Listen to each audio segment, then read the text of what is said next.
Olá, tudo bem? Eu não sei se você se recorda, mas nas aulas anteriores aqui do nosso curso de Cálculo 1, eu havia prometido, um método para o esboço do gráfico de uma função. E é isso que nós vamos ver aqui na nossa 37ª aula.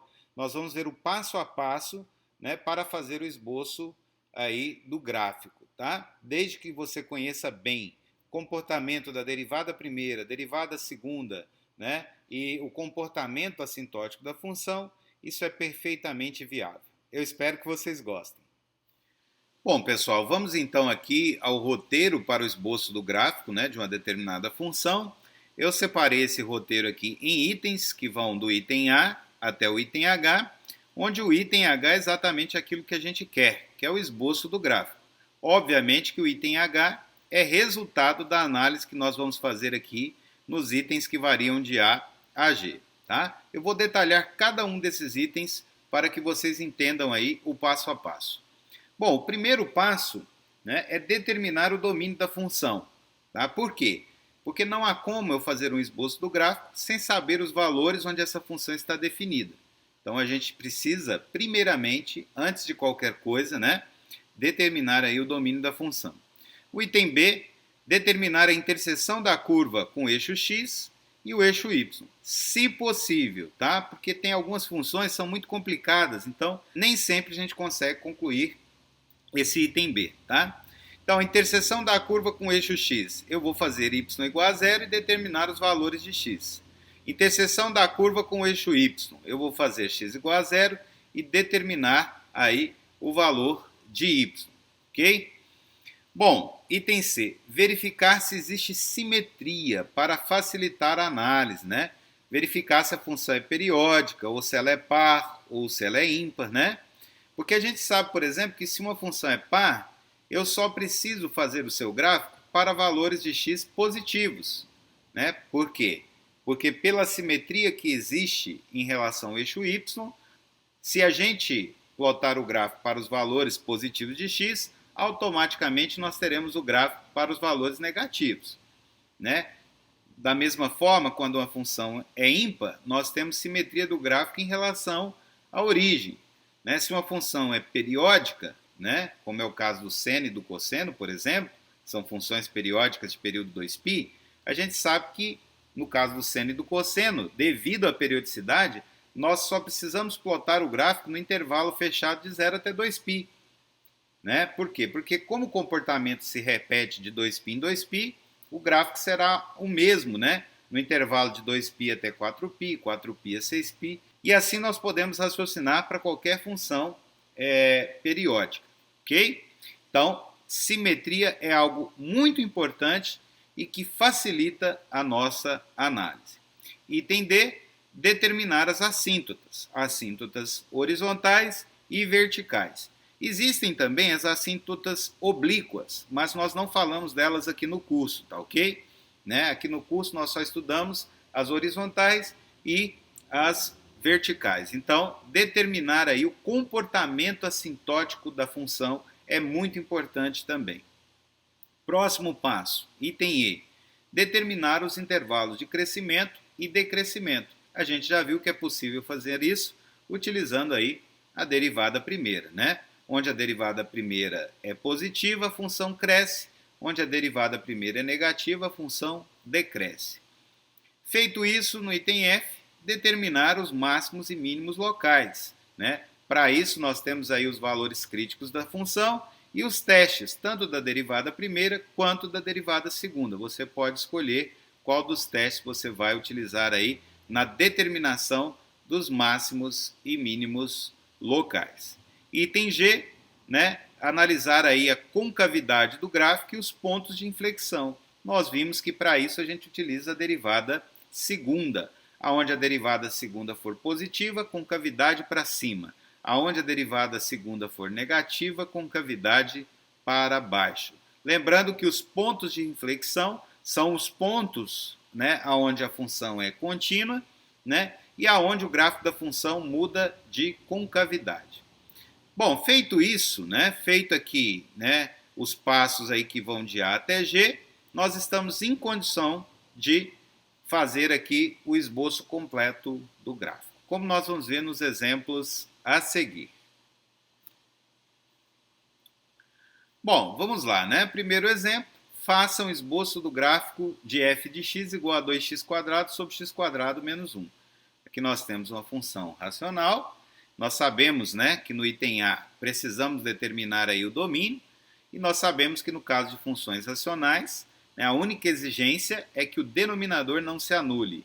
Então, o domínio aqui nesse caso é qualquer x real, desde que x² menos 1 seja diferente de zero. Ou seja, qualquer número real, exceto o menos 1 e o 1. Tá bom? Então, determinamos aí o domínio dessa função. Né? Bom, no item B, interseção com eixo x. Né? A interseção com eixo x, eu vou fazer y igual a zero. Fazendo y igual a zero, e lembrando que o y é igual a f de x, então y é 2x² sobre x² menos 1, nós chegamos então que 2x² sobre x² menos 1 tem que ser igual a zero. Né? O que implica que 2x² tem que ser igual a zero e, portanto, concluímos que o x é zero. Logo, o ponto de interseção com o eixo x será o ponto 0, 0. Está aqui, x igual a zero, y igual a zero. Interseção com o eixo y, eu tenho que fazer x igual a zero e substituir aqui. Para x igual a zero, o y será o quê? 2 vezes 0² sobre 0² menos 1. Ok? Que é zero. Logo, ponto de interseção com o eixo y também será o ponto 0, 0. Item C, né, verificar a simetria. Nesse caso, como nós temos uma função racional, né, ela não verifica nenhum tipo de periodicidade. Mas, devido a esse quadrado aqui no x, olha, que aparece tanto no denominador quanto no numerador, né, nós vamos verificar aí que essa função é uma função par. Por quê? Porque se nós fizermos aí o f de menos x, isso vai ser 2 vezes menos x ao quadrado sobre menos x ao quadrado menos 1. Como esse menos aqui está elevado ao quadrado, né, menos com menos dá mais, isso aqui vai virar 2x² sobre x² menos 1. Portanto, f de menos x é igual a f de x para todo x no domínio. Essa função é uma função par. Bom, no item D, nós temos que verificar então o comportamento assintótico da função. Nós vamos determinar aí as assíntotas horizontais e assíntotas verticais. Para determinar as assíntotas horizontais, nós precisamos fazer o limite de f de x quando x tende a infinito e quando x tende a menos infinito. Tá? Calculando então o limite de f de x quando x tende a infinito. Né? Então nós vamos substituir aqui, a nossa f é 2x² sobre x² menos 1. Como nós estamos considerando o limite quando x tende a infinito, nós vamos colocar aqui a maior potência, né, no denominador em evidência, que nesse caso é o x². Vamos ficar aqui dentro do parênteses com 1 menos 1 sobre x². O próximo passo, então, é cancelar aqui x² no numerador com x² no denominador, para ficar, então, com o limite de 2 sobre 1 menos 1 sobre x² quando x tende a infinito. Como nós sabemos que esse cara aqui vai para zero quando x tende a infinito, esse limite, então, vai para 2 sobre 1, que é 2. Ok? Bom, como f é par, tá? O mesmo comportamento que essa função tem à medida que o x tende a infinito, ela vai ter à medida que o x tende a menos infinito.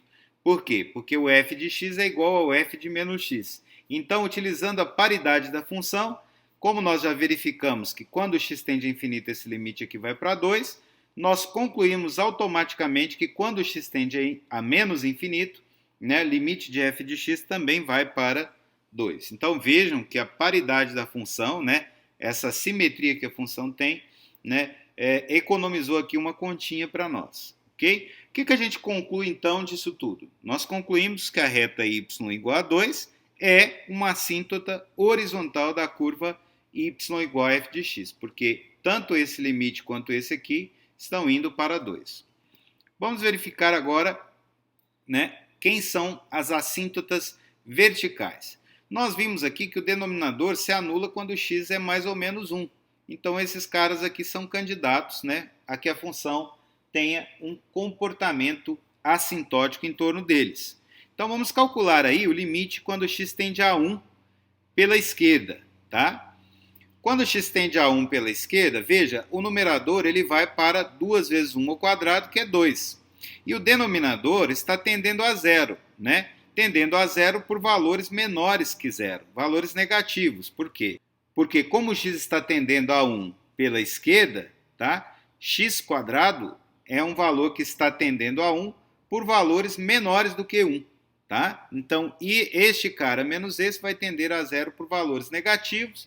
Então, isso aqui vai para 2 sobre 0 menos, que a gente já viu que é menos infinito. Tá? Bom, considerando agora o limite quando x tende a menos 1 pela esquerda, tá? Nós vamos ver, né, que aqui continua indo para 2, o numerador, mas agora o denominador vai para zero por valores positivos. Né? Então, 2 sobre 0 mais vai ser infinito. Além disso, né, utilizando o fato de que f é par, nós podemos concluir também que limite de f de x, quando x tende a 1 pela direita, vai ser igual ao limite, né, de f de x, quando x tende a menos 1 pela esquerda, que nós já vimos que dá 2 sobre 0 mais, que é infinito. Né? Do mesmo modo, né, como f é par, limite de f de x quando x tende a menos 1 pela direita vai ser igual ao limite de f de x quando x tende a 1 pela esquerda, que nós já vimos que dá 2 sobre 0 menos, que é menos infinito. Conclusão disso tudo, né? As retas x igual a 1 e x igual a menos 1 são assíntotas verticais, ok? Bom, item E, análise do crescimento e decrescimento da função. Calculando a derivada, né, aplicando a regra do quociente, nós vamos ter aqui que f' vai ser aqui a derivada do numerador, vezes o denominador, menos o numerador, vezes a derivada do denominador, sobre o quadrado do denominador, ok? Fazendo essa continha, a gente chega facilmente que f' é igual a menos 4x, sobre x² menos 1 ao quadrado. O que nos leva a concluir, então, que f' vai ser positiva quando x for menor que 0 e diferente de menos 1, e negativa quando x for maior que 0 e diferente de 1. Né? Se o x é negativo, menos com menos dá mais, aqui embaixo é positivo, né? Então vai ficar positivo aí.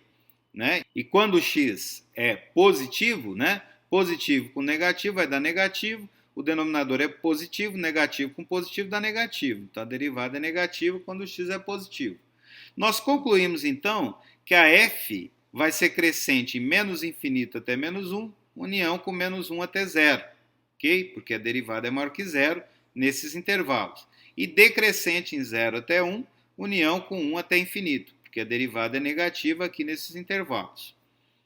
Bom, item F, análise dos máximos e mínimos. Né? Nesse caso, vejam, o único valor crítico vai ser x igual a 0.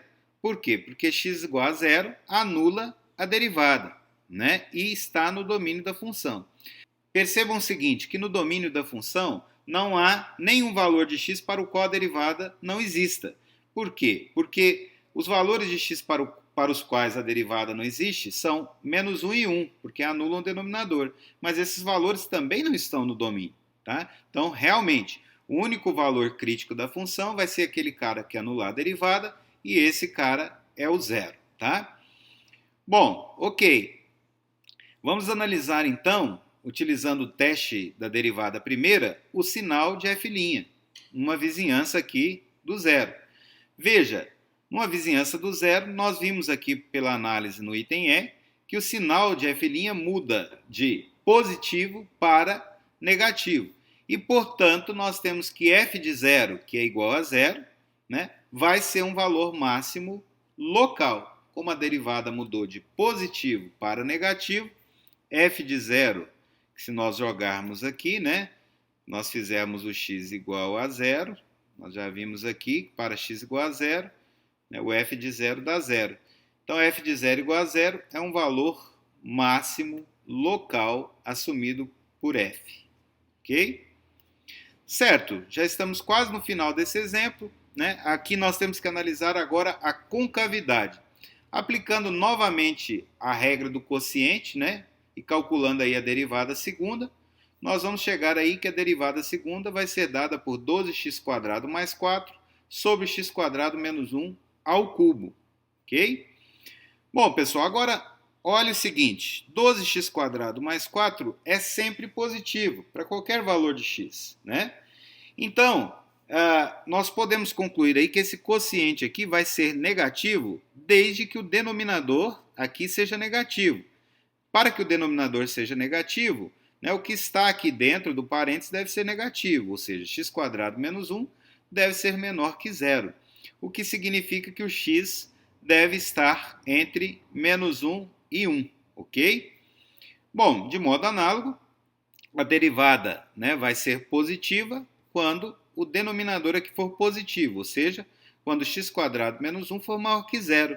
E isso vai acontecer se o x for maior que 1 ou menor que menos 1, que significa dizer que o módulo de x é maior que 1. Conclusão, então, né, concavidade para baixo, ok? Porque a derivada segunda é negativa, se o x estiver entre menos 1 e 1. Então, concavidade para baixo, em menos 1 até 1. Concavidade para cima, porque a derivada segunda é positiva, né? De menos infinito até menos 1, união com 1 até infinito. Se agora a gente juntar todas as informações que nós obtivemos, nós podemos desenhar o comportamento, né, aí do gráfico dessa função. Bom, então vamos analisar aqui o que está acontecendo, né? Veja, o primeiro passo, né, vamos supor que nós não tivéssemos desenhado o gráfico, que está em vermelhinho. Nós começaríamos por onde? Pelas assíntotas. Nós sabemos que y igual a 2 é uma assíntota horizontal. Então, nós pontilharíamos aqui a reta y igual a 2 e pontilharíamos também as assíntotas verticais, que são as retas x igual a menos 1 e x igual a 1. Ok, então eu sei que à medida que o x vai para menos infinito, né, a minha curva tem que se aproximar de 2, e à medida que o x vai para infinito, a minha curva tem que se aproximar de 2. Né? Se o x tende a 1 pela esquerda, a minha curva tem que ir para menos infinito. Se o x tende a 1 pela direita, a minha curva tem que ir para mais infinito. Tá? Se o x tende a menos 1 pela esquerda, a minha curva vai para mais infinito. Se o x tende a menos 1 pela direita, a minha curva tem que ir para menos infinito. Ok. Bom, o próximo passo é analisar aí o crescimento e decrescimento. Nós já vimos que a nossa função vai ter que crescer antes do zero e decrescer depois do zero. Né? Além disso, pela análise da derivada segunda, nós concluímos, não é, que aqui de menos infinito até menos 1, além dela crescer, ela tem a concavidade voltada para cima. E ela vai se aproximar de 2 aqui em menos infinito, e ir para o infinito, não é? Quando eu me aproximo aqui do menos 1. Então, eu vou fazer ela, né, pertinho do 2, crescendo com a concavidade para cima e indo aqui para o infinito, ok? Bom, de menos 1 até 0, ela continua crescendo, mas agora com a concavidade para baixo. Né? E eu sei que à medida que eu estou perto de menos 1 pela direita, ela está lá perto de onde? Do menos infinito. Então, vou vir de menos infinito, crescendo, com a concavidade voltada para baixo até no zero. Bom, de 0 até 1, ela continua com a concavidade voltada para baixo, mas agora ela vai ter que decrescer. Então, eu vou desenhar aqui, e eu sei que à medida que eu me aproximo de 1 pela esquerda, né, ela vai para menos infinito. Está aqui. Então, eu vou fazer aqui e depois aqui. Finalmente, né, de 1 até infinito, ela continua decrescendo, mas agora com a concavidade voltada para onde? Para cima. E eu sei que quando eu estou perto de 1 pela direita, ela tem que estar perto do infinito. Então, eu vou vir lá do infinito, decrescendo com a concavidade voltada para cima, e à medida que o x vai tendendo a infinito, a minha função vai se aproximando do 2. E aí a gente conclui, então, o esboço aqui do gráfico. Lembrando aqui que nós havíamos concluído, né, que f de 0 igual a 0 é um valor máximo local. De fato, né, se nós pegarmos aqui uma vizinhança do zero, o f de 0 é o maior valor aqui nessa vizinhança. Tudo bem? Então, nós juntamos aí informações sobre as assíntotas, tanto a assíntota horizontal quanto vertical, a análise do crescimento e da concavidade, né? Aqui, a interseção com o eixo, que é no ponto 00, que é importante também, tá? O domínio, não é? Que é qualquer real, exceto o menos 1 e o 1. Tudo isso, todas essas informações nós juntamos aí, né? Para poder desenhar o gráfico aí da nossa função. Tudo bem? Então, concavidade, né? Crescimento, comportamento assintótico, interseção com os eixos, domínio, tudo isso nós utilizamos aqui. Bom, o segundo e último exemplo da nossa aula, né? Faça um esboço do gráfico de f de x igual a ln de 4 menos x ao quadrado, tá? Bom, nesse caso aqui, como o ln só está definido para valores positivos, ok? O domínio de f, então, vai ser x que pertence aos reais, tal que 4 menos x ao quadrado deve ser maior que zero. E a gente sabe que, resolvendo essa inequação de segundo grau, nós chegamos que o x tem que estar entre menos 2 e 2, né? Aberto aqui no menos 2 e aberto no 2. Portanto, o domínio de f é o intervalo aberto de menos 2 até 2. Interseção com o eixo x, né? Então, nós vamos chamar aqui y de f de x, ou seja, y igual a ln de 4 menos x quadrado, né? E vamos fazer y igual a zero.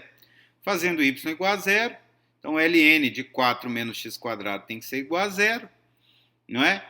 E aqui, isso implica, então, aplicando a exponencial dos dois lados, né?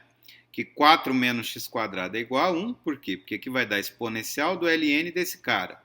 Vai dar ele mesmo, porque a exponencial e o ln são funções inversas. E aqui, exponencial de zero, que é 1. Ok? Isolando x quadrado, a gente chega que x quadrado é igual a 3, e, portanto, o x vai ser igual a mais ou menos a raiz de 3. Então, os pontos de interseção com o eixo x vão ser menos raiz de 3 e 0, e raiz de 3 e 0. No caso da interseção com o eixo y, né, eu devo fazer x igual a 0 aqui e calcular o valor correspondente de y. Né? Para x igual a 0, o y vai ser ln de 4 menos 0 ao quadrado, que é o ln de 4. Okay? Então, o ponto de interseção com o eixo y vai ser 0 e ln de 4. Tá?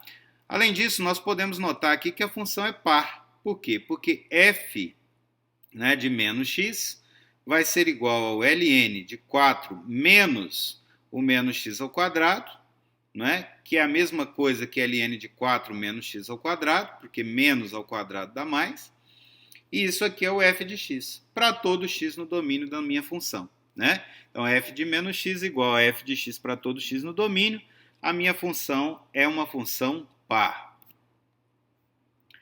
Bom, analisando agora o comportamento assintótico dessa função. Essa função não terá assíntotas horizontais. Por quê? Porque para considerar as assíntotas horizontais, eu preciso considerar o limite quando x tende a infinito e quando x tende a menos infinito.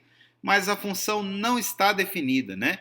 Nem para valores de x suficientemente grandes, nem para valores de x suficientemente negativos, porque o domínio aqui só vai de menos 2 até 2, aberto inclusive no menos 2 e no 2. Portanto, nem há como considerar esses limites, né? Quando x tende a infinito ou menos infinito. Portanto, essa função aqui, né, o gráfico dessa função, então, não terá assíntotas horizontais. Assíntotas verticais. A gente vê o seguinte, que ao longo do meu domínio aqui, né, que é o intervalo aberto de menos 2 até 2, não há problemas em relação a essa função. Mas, à medida que o x tende a menos 2 pela direita, né, e que o x tende a 2 pela esquerda, nós vemos uma tendência de comportamento assintótico. É por isso, inclusive, que o menos 2 e o 2 não entraram aqui no domínio. Tá?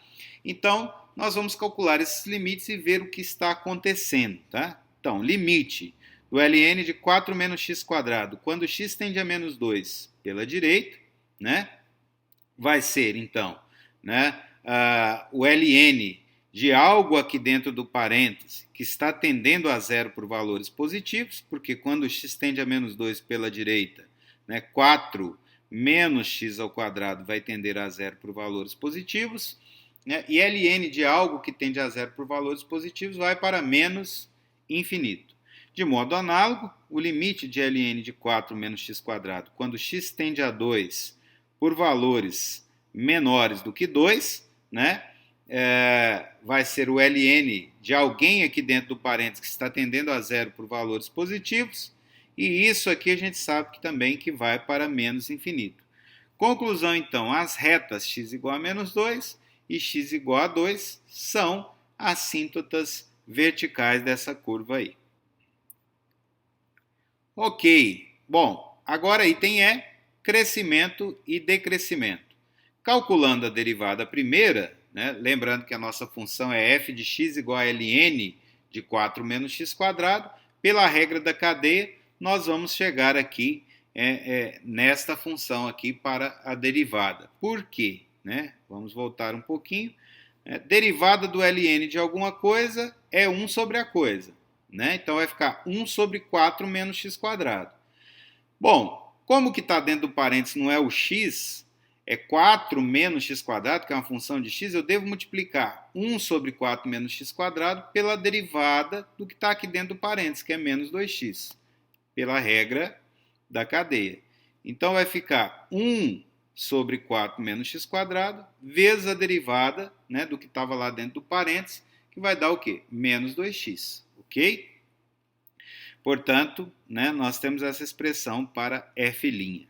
E olhando para cá, nós vemos que f' é maior que zero se o x estiver entre menos 2 e 0, que aí o x é negativo, olha, negativo com positivo vai dar negativo, com esse menos dá mais.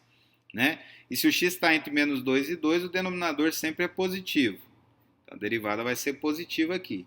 E negativa se o x estiver entre 0 e 2, né? Porque aí aqui vai dar positivo, com esse menos dá negativo, o denominador é positivo. Então, o resultado aqui para a derivada para x entre 0 e 2 é negativo. Conclusão, então. F' maior que 0 entre menos 2 e 0 implica que f é crescente nesse intervalo, de menos 2 até 0. F' menor que 0 para x entre 0 e 2 implica que f é decrescente no intervalo de 0 até 2. Bom, item F, analisar os máximos e mínimos locais. Bom, olhando para a derivada aqui, a gente vê que não existe nenhum valor de x lá no domínio para o qual a derivada não exista. Tá? E o único valor de x que anula a derivada é x igual a 0. Portanto, o único valor crítico aqui é x igual a 0. E como o sinal da derivada no zero muda de positivo, né, para negativo, f de 0 igual a ln de 4 vai ser um valor máximo local pelo teste aí da derivada primeira. Já estamos quase lá, né? Agora precisamos analisar a concavidade.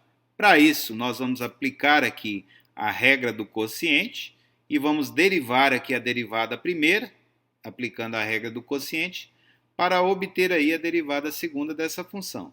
Facilmente nós vemos que a derivada segunda vai ser dada por menos 8, menos 2x quadrado, né, sobre 4 menos x quadrado ao quadrado. Esse quadrado aqui no denominador, né, vem exatamente devido à regra do quociente. Agora, se a gente analisar com calma aqui, nós vamos ver que o numerador, ó, como ele é menos 8 menos 2x quadrado, ele é sempre negativo. E o denominador, por ser 4 menos x quadrado ao quadrado, ele é sempre positivo. Então, ao longo do intervalo de menos 2 até 2, a derivada, né, sendo algo negativo dividido por algo positivo, será negativa. O que significa que a função, o gráfico, na verdade, dessa função, né, tem concavidade para baixo ao longo de todo o seu domínio. Bom, juntando todas essas informações, né, nós podemos aqui desenhar as duas assíntotas verticais. Nós sabemos que não existem assíntotas horizontais. Sabemos aqui que o ponto de interseção com o eixo y é 0 e ln de 4. Podemos colocar esse ponto aqui. Podemos colocar as interseções com o eixo x, menos raiz de 3 e 0 e raiz de 3 e 0, tá aqui. Então, a gente faria nessa sequência, se a gente não conhecesse o vermelhinho.